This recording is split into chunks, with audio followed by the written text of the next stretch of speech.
3-ноябрга карай Кыргызстанда коронавирустан дагы 2 бейтап кайтыш болду. Экөө тең вакцина албагандар экенин коронавируска каршы республикалык ыкчам штаб кабарлады. Ушуну менен өлкөдө коронавирус жугуп кайтыш болгондордун расмий саны 2676га жетти. Акыркы бир суткада 74 киши инфекцияны жуктуруп алганы аныкталды. Орууну жуктургандардын көбү Чүй менен Бишкек шаарында, Ош шаарында жаңы учур катталган эмес. Бишкек шаарында 23, Чүй облусунда 25, Ош облусунда 2, Таласта 4, Нарын облусунда 1, Ысык көлдө 11, Жалал Абад облусунда 7, Баткен облусунда 1. Бир сутка ичинде 97 адам оорудан айыгып чыкты. Ушул тапта 605 бейтап, ооруканада 803-ü үйдө дарыланууда.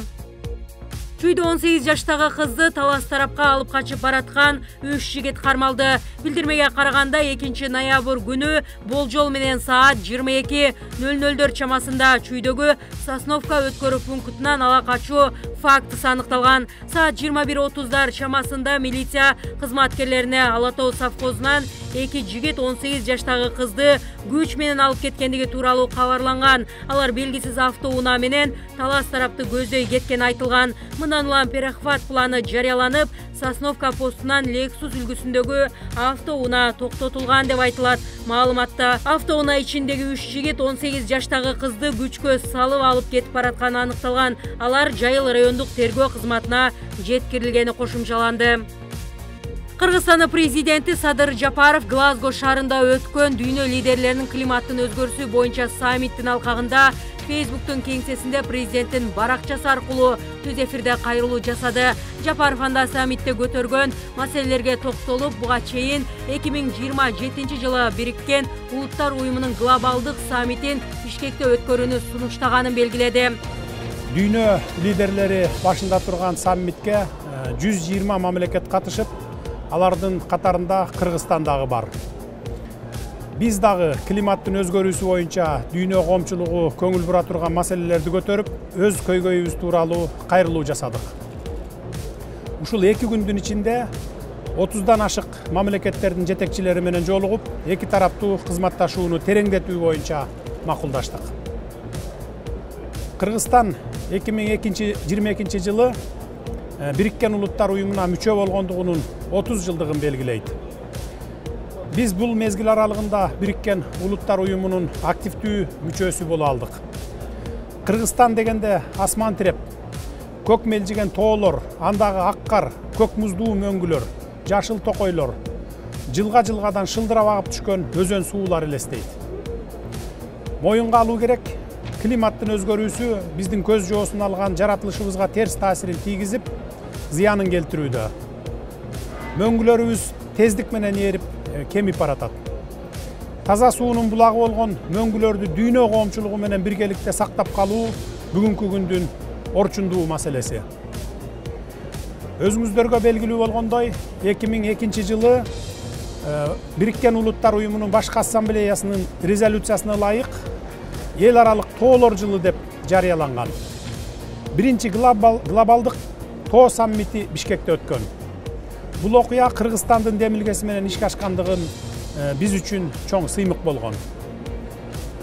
Мындай кадам аркылуу Кыргызстан экология тууралуу кам көрүү негизги маселе экенин эскертип, дүйнө коомчулугунун көңүлүн бурууга умтулуп келген. Ушул жылдын 21 сентябрында Бириккен Улуттар уюмунун башкы ассамблеясынын 76 сессиясында видео кайрылуу жасадым. Ошол жерде тоолуу өлкөлөрдүн достору тобунун атынан 2022 жылды кайрадан эл аралык тоолор жылы деп жарыялоону, тоолуу аймактарды туруктуу өнүктүрүү боюнча 5 жылдык программаны бекитүүнү сунуштадым. Садыр Жапаров Шотландиянын Глазго шаарында өтүп жаткан климаттын өзгөрүшүнө арналган 26 саммитинде 2-ноябрда сөз сүйлөгөн. Анда Жапаров климаттын өзгөрүшүнө ыңгайлашуу үчүн Кыргызстанга 3 миллиард АКШ доллары керек экенин билдирген. Ал мөңгүлөрдү сактап калуу маселесин козгоп, Кыргызстан үчүн суу ресурстарын жана улуу тоолорду климаттын өзгөрүшүнөн гана эмес, экономикалык абийирсиз ишмердүүлүктөн сактап калуу өтө маанилүү экенине токтолгон. Өлкө башчысы Садыр Жапаровдун Улуу Британия жана Түндүк Ирландия бириккен падышачылыгынын Глазго шаарында болгон жумушчу сапар аяктап Бишкекке кайтып келди. Садыр Жапаров саммиттин аянтчасында бир катар өлкөлөрдүн лидерлери менен эки тараптуу жолугушууларды өткөрдү. Атап айтканда Монголиянын президенти, Армениянын башчысы, Канаданын премьер-министри, Исландиянын өкмөт башчысы, Индиянын премьер-министри, Франциянын лидери, Кувейттин шейхи, Шри-Ланканын өлкө башчысы жана Япониянын премьер-министри менен кезикте. Ошондой эле Ислам өнүктүрүү банкынын президенти Мухаммед бин Сулейман Ал-Джасир, Азия өнүктүрүү банкынын башчысы Масасугу Асакава, Европа реконструкциялык жана өнүктүрүү банкынын президенти Одил Рено Басо жана Жашыл климаттык фондунун аткаруучу директору Янник Глемарик менен жолугушууларды өткөрдү. Жогорку кеңештин депутаттыгына ат салуучудан 6 талапкер баш тартты. Алардын баары бир мандаттуу округдардан өздөрүн көрсөткөндөр. Бул тууралуу Борбордук шайлоо комиссиясынын 2 ноябрдагы отурумунда белгилүү болду.